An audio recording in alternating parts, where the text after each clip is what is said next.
Welcome to another episode of our retrofit series where we showcase one of our retrofit products. The subject today is Honeywell's V110 series. The V110 comes in different configurations such as the V110D, the V110E, and the V110F that we have right here.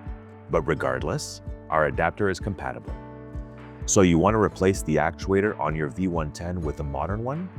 You can use our AV10. Just remove the old actuator and screw on the AV10, and you can now mount any Spartan actuator on it. We'll be using the ME7840. But what if the old cartridge has also given out on you? We've got you covered.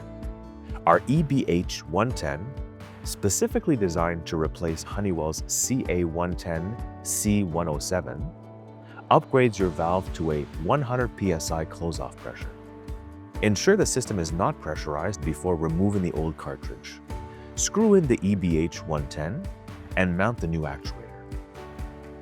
That concludes today's video. We have an expanding collection of retrofit kits, and we're confident we can handle any challenge you send our way. Let us know what topics you would like us to cover next.